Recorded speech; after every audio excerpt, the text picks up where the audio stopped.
Bonjour, dans cette quatrième capsule de vidéo, donc on va parler du nombre de Reynolds.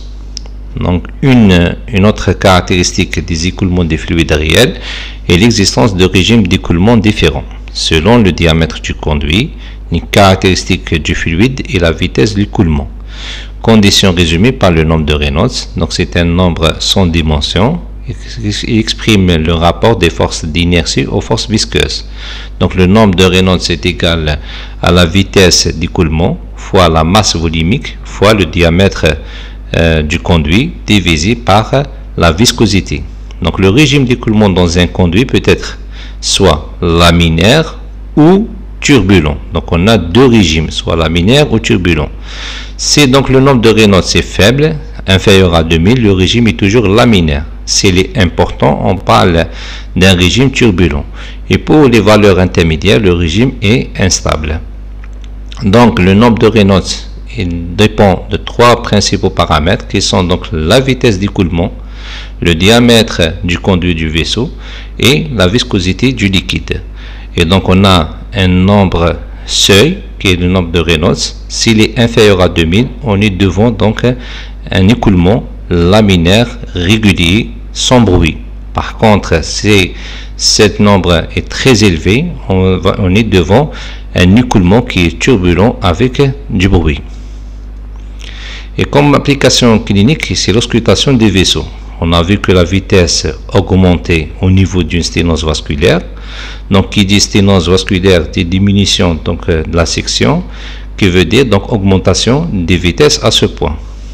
Cette augmentation peut faire passer l'écoulement du sang d'un régime laminaire à un régime turbulent. Donc, augmentation des vitesses veut dire augmentation du nombre de Reynolds, c'est-à-dire on va passer d'un écoulement laminaire vers un écoulement qui est turbulent.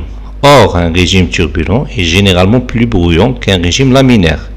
Or, on peut entendre un souffle lorsqu'un stéthoscope est posé sur un vaisseau à l'endroit où le régime d'écoulement est turbulent. Il est ainsi possible de faire donc le diagnostic de sténose à l'oreille, et c'est l'exemple de la recherche de sténose au niveau des artères carotides. S'il y a une sténose, il y a une diminution de la section. C'est diminution de la section, augmentation des vitesses. S'il y a augmentation des vitesses, augmentation du nombre de Reynolds. S'il dépasse de loin le chiffre 2000, on est devant donc la présence d'un régime qui est turbulent et on va entendre un souffle. Et comme un deuxième exemple, c'est la prise de tension artérielle. Si on va placer un brassard au niveau de l'avant-bras et on va gonfler le brassard, on va diminuer considérablement donc la section d'une artère.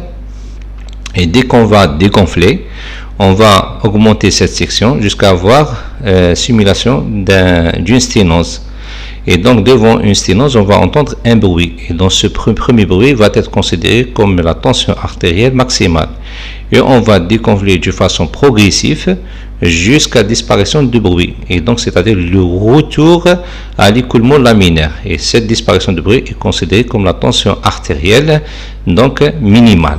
Et donc le premier bruit, c'est l'apparition de l'écoulement turbulent, et la fin du bruit, c'est-à-dire c'est le retour à l'écoulement laminaire.